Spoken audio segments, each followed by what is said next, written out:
বিসমিল্লাহির রহমানির রহিম।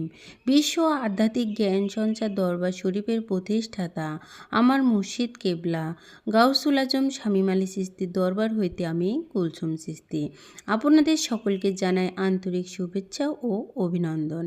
আমার মুর্শিদ কেবলা গাউসুল আজম শামীম আলী চিশতির লেখা গ্রন্থ থেকে কিছু তত্ত্বকথা আলোচনা করিব। আশা করি আপনারা সবাই আমার আলোচনাটি মনোযোগ ও ধৈর্য সহকারে শুরু থেকে শেষ পর্যন্ত সম্পূর্ণ আলোচনাটি শুনিবেন। আমি আজকে যে আলোচনাটি নিয়ে হাজির হলাম সেই আলোচনাটি হলো, এই পৃথিবীতে অন্যের ভুল ধরার আগে নিজের ভুল ধরাটাই উত্তম এবং অন্যকে খারাপ বলার আগে নিজের জীবনের কোন খারাপকে ভেবে নেওয়া উচিত। এই নিয়ে কিছু তত্ত্ব আলোচনা করিব।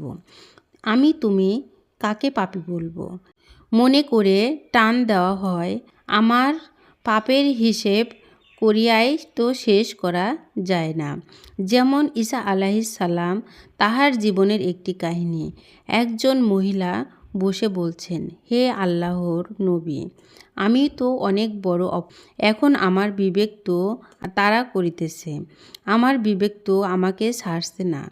কি করে আমি এই অপরাধের ক্ষমা পাইতে পারি? ঈসা নবী বললেন, কি অপরাধ করেছ মা? মহিলাটি বলিলেন, আমি একজন বেগানা পুরুষের সাথে যৌনাচারে লিপ্ত হইয়া গিয়াছিলাম।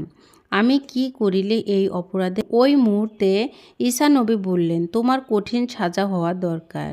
মহিলাটি বললেন, হে আল্লাহর নবী, আমার যে কোনো সাজা হোক আমি মাথা পেতে নেব, তবুও আমি এই অপরাধের পাপ হতে মুক্তি চাই।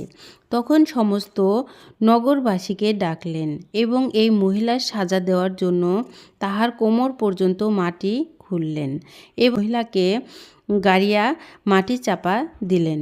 সমস্ত নগরবাসীকে বললেন, হে নগরবাসীরা, এই মহিলাকে পাথর দিয়ে আঘাত করিতে হবে। সকলেই পাথর হাতে নিলে ঢিল ছোড়ার জন্য। তখনই ঈসা নবী বলতে লাগলেন, হে নগরবাসীরা, এই মহিলাকে সেই একমাত্র আঘাত করিতে পারবে যে জীবনে পাপ না করেছেন। একমাত্র তিনিই এই মহিলাকে পাথর মারিতে।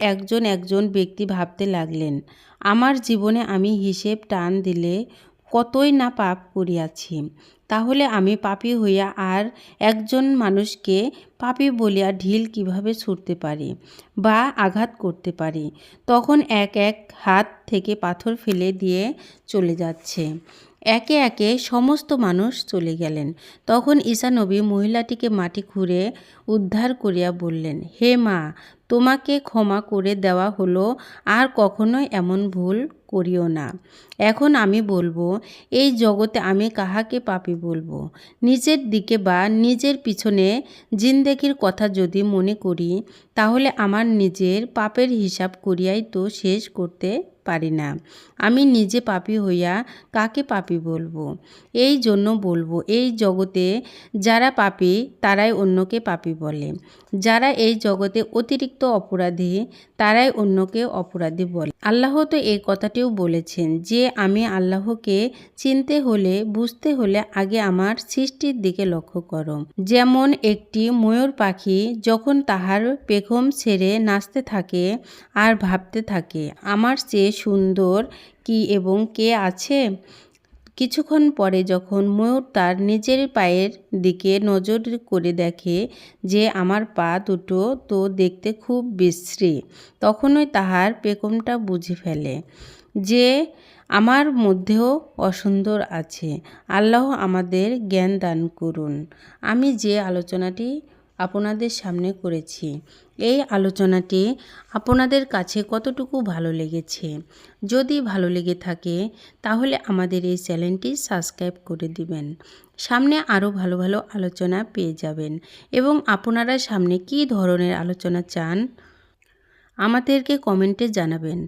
আমরা চেষ্টা করিব আপনাদের পছন্দ মতো আলোচনা নিয়ে আসতে। আমার এই আলোচনাটি করতে যাইয়া কথা ভাষার ছন্দে কোনো ভুল হইয়া থাকে তাহলে আমাকে ক্ষমা ও সুন্দর দৃষ্টিতে দেখিবেন। সকলে আমার জন্য দোয়া করিবেন।